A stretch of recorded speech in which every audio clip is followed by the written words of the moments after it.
क्या ऑप्शनल रहा आपका? फिजिक्स है। फिजिक्स है, तो किस प्रकार का पेपर रहा? पेपर मतलब मीडियम टाइप का था, कुछ क्वेश्चन डिफिकल्ट थे और कुछ एकदम डायरेक्ट थे। अच्छा अच्छा। तो मेरा बैलेंस था इतना। अच्छा। हाँ, इतना वो था।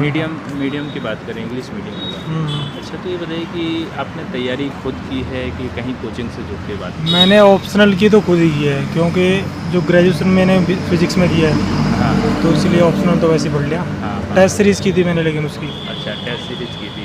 ये बताइए कि जो आपने जो अटेम्प्ट दिया है, पहला अटेम्प्ट था कि इससे पहले भी अटेम्प्ट दिया है? पहले भी दिया है मैंने, दूसरा मेंस है मेरा। दूसरा मेंस है। अच्छा, तो इंटरव्यू तक पहुँचे हैं आप? नहीं, इंटरव्यू अच्छा नहीं अच्छा, तो इस बार बिल्कुल पहुँचेंगे, शुभकामनाएँ रहेंगी। क्या मैसेज रहेगा सभी एस्पिरेंट के लिए जो साइंस बैकग्राउंड से, जैसे कि फिजिक्स लेते हैं, मैथ भी लेते हैं, तो उनके लिए क्या मैसेज रहेगा आपका?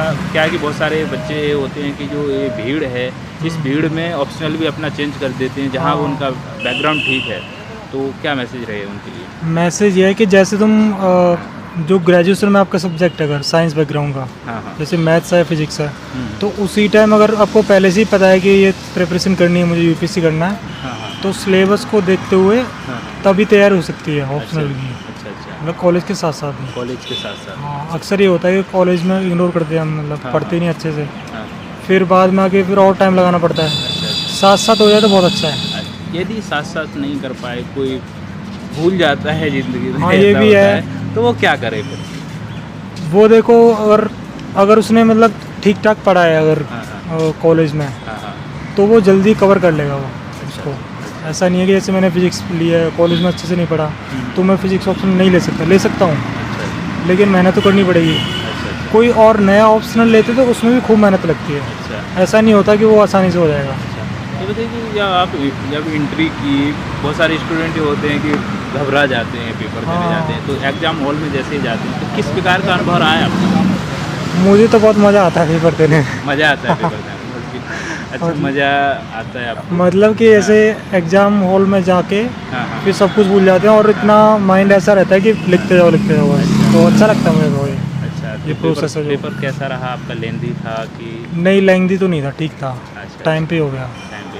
तो आपका अगला पेपर है 2 बजे। हाँ, अच्छा, पेपर तो 2 है। वो भी फिजिक्स ही का होगा? हाँ, तो फिजिक्स। इसमें पार्ट जो इसके डिवाइड होते हैं, तो किस प्रकार से होते हैं? सिलेबस है उसमें तो जैसे 4 यूनिट मेरे पेपर 1 में है और हाँ। 4 यूनिट पेपर 2 में है। अच्छा इस अच्छा तरह से पेपर 1 में जैसे मैकेनिक्स है, हाँ थर्मोडायनामिक्स है, पेपर 2 में क्वांटम मैकेनिक्स आएगी, न्यूक्लियर फिजिक्स आएगी, हाँ। इस तरह से सिलेबस डिवाइडेड है।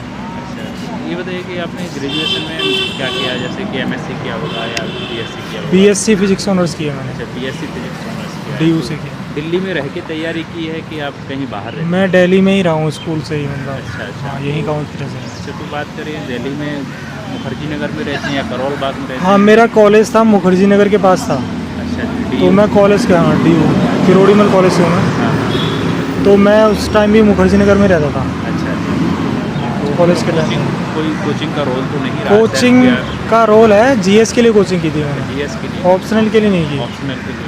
बाकी टेस्ट सीरीज़ तो मैंने दोनों की ज्वाइन की है, ऑप्शनल की भी और जीएस के लिए भी।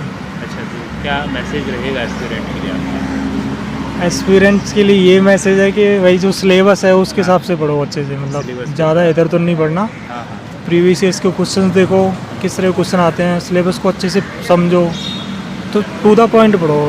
अच्छा, ये बताइए कि जैसे कि हम रिवीजन करते हैं या मॉक टेस्ट लगाते हैं, कभी कभी ऐसा लगता है जब मॉक टेस्ट देते समय हमें तो ये आता ही नहीं, तो उसके लिए हम क्या सावधानी रखें कि उससे घबराएं या क्या करें उसके लिए? नहीं, अगर तुम्हें ऐसा लग रहा है कि आता ही नहीं है तो इसका मतलब या तो तुमने पढ़ा नहीं है बिल्कुल, हाँ। और पढ़ा है तो बहुत कम पढ़ा है, ताकि तभी वो याद नहीं आ रहा, रिकॉल नहीं हो पा रहा। अच्छा अच्छा। तो उसका तरीका तो ये है कि रिवीजन करना पड़ता है बार बार, अच्छा। तब याद रहता है। तो मॉक टेस्ट देना तभी शुरू करें जब हम बार बार उसको पढ़ चुके होते हैं, कहीं ना कहीं? नहीं, थोड़ा जैसे आइडिया होना चाहिए टॉपिक का, हाँ हाँ। कि तुमने पढ़ रखा है, कुछ तो लिख दोगे। अच्छा। ऐसा नहीं होना चाहिए कि एकदम नया टॉपिक है तो फिर क्या लिखोगे ना। हाँ, मतलब ये है कि तैयारी करते ही समय बहुत सारे ऐसे बोलते हैं कि पेपर देखते रहो, पेपर हाँ, देखते हुए बिल्कुल। प्रैक्टिस करते रहते हैं, साथ तो साथ करना अच्छा रहता है। तो उससे ज़्यादा फायदा हो जाता है। फ़ायदा ऐसे होता है कि जैसे मैंने एक बार पढ़ लिया, हाँ फिर मैं अगर क्वेश्चन राइट करना चालू करूँगा, हाँ हाँ। तो मैं एक तो उसको रिकॉल भी कर रहा हूँ, जो मैंने सीखा हुआ उसको रिकॉल करूँगा, तो वो ना अच्छा हो जाएगा, रिवीजन भी हो जाएगा उससे।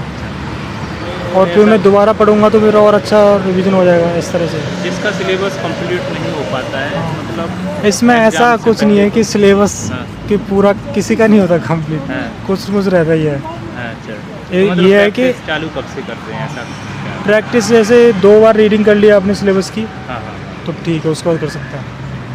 थैंक यू सर, शुभकामनाएं आपको। You welcome sir.